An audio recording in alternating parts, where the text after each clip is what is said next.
Hello and welcome to the Fossil Huntress podcast. I hope you guys are all doing well. Today on the show, I'm going to be bringing you all the way over to South America to meet with Carnotaurus, the flesh-eating bull. So fly from wherever you are in the world over to South America, below Venezuela and Colombia, below Brazil, a little south of Peru and Bolivia, all the way down to her southern tip to Argentina, just a squeeze east of Chile, where we're going to meet with Carnotaurus, a theropod named after a flesh-eating bull. Carnotaurus, or Carnotaurus sastrei, is a genus of large theropod dinosaurs, and these beauties roamed the southern tip of Argentina and South America during the Late Cretaceous. So that's about 72 to 69 million years ago.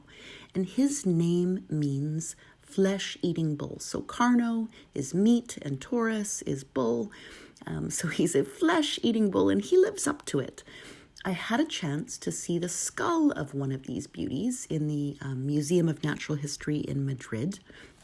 And I know that it's a theropod dinosaur, but as I was approaching the skull, which is sort of bigger than your stove and bigger than a commercial dishwasher, but smaller than your car, the head is considered small by theropod standards, but still, would have come up to your waist or chest, depending on how tall you are.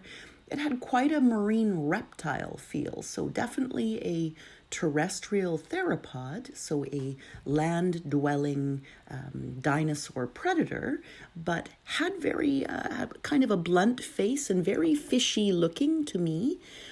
His teeth would be about the size of your fingers, about the size of an adult finger. And he had these knobbly eyebrow horns, as well as those teeth. So that's where this fellow gets his name. So as well as being in the Natural History Museum in Madrid, there's also a couple on display in the Argentina Museum of Natural Sciences, which makes sense because he hails from a site near Chubut, which is an outcrop on the vast plains between the Andes Mountains and the Atlantic Ocean. The first specimen of Carnotaurus ever found was from the 1980s. A physician, Dr. Angel Taylor, noticed a large concretion with some bone fragments showing. And he took these to the Argentinian Museum of Natural History, and they were shown to Jose Bonaparte, who's got a fabulous name, and sadly, Bonaparte, who is the maestro of the Mesozoic, passed away earlier this year, but he was a significant contribution to Argentinian paleontology and named many species, including Carnotaurus. So in 1984, as part of a paleontological expedition, Jose, along with Angel, went out to the plains just between the Andes Mountains and the Atlantic, to this outcrop where the first specimen of Carnotaurus sastrei was embedded. And so sadly, we've lost Bonaparte now. Again, as I mentioned, he passed in Feb at the age of 91. But he opened up vertebrate paleontology.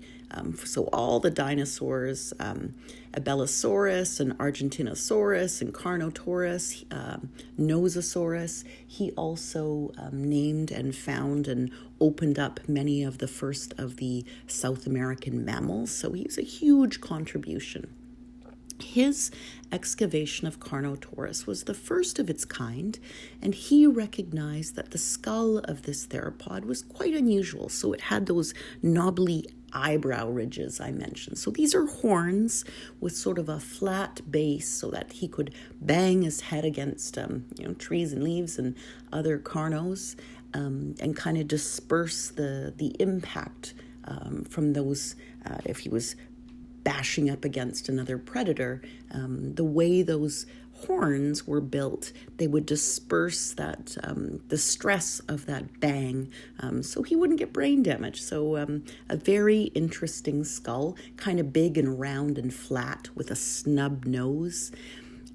He had smallish arms, so the smallest of all the theropods, so a big, meaty back end, powerful legs. He would have been a very fast runner, but little teeny tiny arms, smaller than a T-Rex's arm. So this guy, in overall size, would have been smaller than a T-Rex, but bigger than an iguanodon. So still a pretty large theropod. If you were prey back in the late Cretaceous, you'd be running along, and he would probably, a style of killing would be running after you and then chomping down with his big chompers. But he couldn't grab you or grasp very well, but he had well-developed teeth in kind of a cage-like jaw.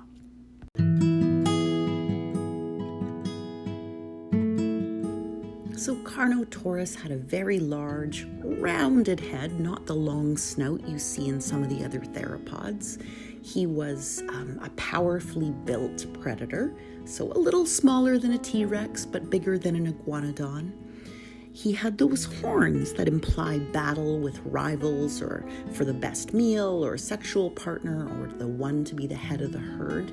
Little tiny arms, but a beautiful body that was covered in a leathery skin with rows of little cone-shaped or conical nodules or bumps.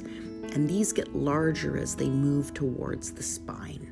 He had forward-facing eyes, so similar to a Tyrannosaurus T-Rex, and similar to the smaller theropods like Velociraptor and Troodon. So he would have had slightly better vision even than a T-Rex. And this would have given him an advantage. So looking forward and being able to have that particular field of view means you have binocular vision and you get depth perception. So forward-facing eyes are quite helpful when you're hunting, particularly nocturnal hunting. So think owls and cats. So forward-facing eyes take in more light. They give you better evening or night vision, and they give you a slightly smaller field of view. So when you see creatures with eyes on the side of their head, they tend to be prey. They tend to be things we hunt because they're tasty. So they lack the competitive advantage of binocular vision, but they get a bigger field of view, so they can kind of see over their shoulder a little bit better. So Carno was definitely a theropod predator.